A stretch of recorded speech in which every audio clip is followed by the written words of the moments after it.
கோவில்பட்டியிலிருந்து சங்கரன் நேற்று தான் ஒரு கேள்வி கேட்டிருந்தார், அதுக்கு பதில் சொல்லியிருந்தோம். அதனோட எதிர்கேள்வி உடனே கேட்டிருக்கார். உயிர் என்பது நம்ம உடலில் எங்கே இருக்குது அப்படின்னு சொல்லி கேட்டிருந்தார், அதுக்கு பதில் சொல்லியிருந்தோம்.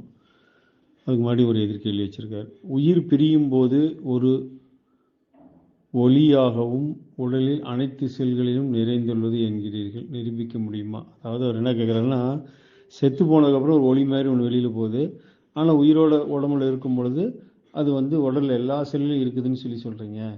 சாகும்போது மட்டும் ஒரு ஒளி சின்னதாக வெளியில் போகுது, உயிரோடு இருக்கும்போது உடம்புல எல்லா செல்லும் இருக்குதுன்னு சொல்கிறீங்க, இது எப்படி உங்களால் நிரூபிக்க முடியுமா அப்படிங்கிற மாதிரி கேட்டிருக்காரு.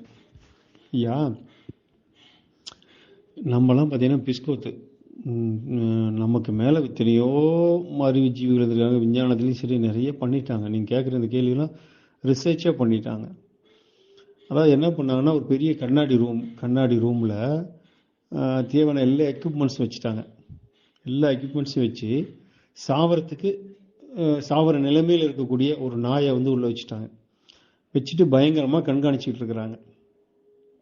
ஒரு 3 மணி நேரத்தில் அந்த 3 மணி நேரம் கழிச்சு அந்த நாய் சாகுது. ஏகப்பட்ட கேமராஸு, அது என்ன நம்ம சென்சார்ஸு, விஞ்ஞானத்தில் உள்ள அதிகபட்சத்தில் என்ன இருக்கோ எல்லாத்தையும் வச்சு கண்காணிச்சிட்டு இருக்கிறாங்க.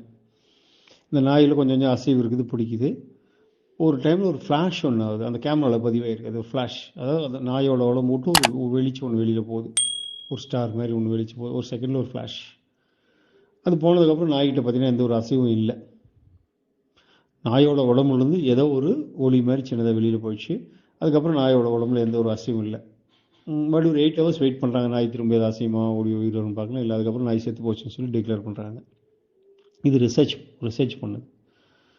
அப்போ என்னாச்சுன்னா, உடம்புக்குள்ளேருந்து செத்து போனதுக்கப்புறம் என்னமோன்னு ஒளி மாதிரி வெளியில் போகுது அப்படிங்கிறத விஞ்ஞானம் கண்டுபிடிச்சிருச்சு. ஆனால் உயிரோடு இருக்கும்போது உடம்புல எங்கே இருக்குது அப்படின்னு கண்டுபிடிக்கணும். உயிரோடு இருக்க உடம்பு ரிசர்ச் பண்ணோம்னா சின்னதாக ஒரு ஒளி மாதிரி, ஒரு வெளிச்சம் மாதிரி, ஒரு ஸ்டார் மாதிரி உடம்புக்குள்ள எங்கேயுமே கண்டுபிடிக்க முடியல.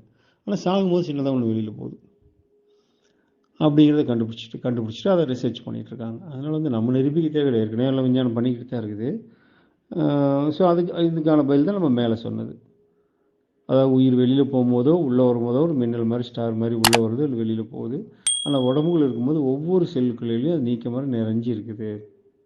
அப்படி இருந்தாலும் அது ஒரு இடத்துல ஒரு 7 சக்கரங்கள் ஏதோ ஒரு இடத்துல ஒரு சில நேரங்களில் அது அடங்கியும் இருக்குது, விரிஞ்சும் இருக்குது. அப்படி அடங்கி இருக்கிறதுனால அது அங்கே மட்டும்தான் இருக்குது அப்படின்னு இல்லை, ஒவ்வொரு செல்ஸ்லையும் அது இருக்குது. அது இல்லாத பட்சத்தில் வைரல் பாக்டீரியாஸை நம்ம செல் அடித்து சாப்பிட ஆரம்பிச்சிடும். அது இருக்கிறதுனால தான் நம்ம உயிரோடவே இருக்கிறோம், இல்லைன்னா நம்ம உடலில் எந்த உறுப்பும் இருக்காது அப்படிங்கிறத நம்ம சொல்லியிருந்தோம். ஸோ அது நம்ம நிரூபிக்க தேவையில்லை, ஏற்கனவே விஞ்ஞானம் அதெல்லாம் நிரூபித்து ஃபோட்டோ பிடிச்சி எல்லாம் எடுத்து வச்சுருக்கிறாங்க.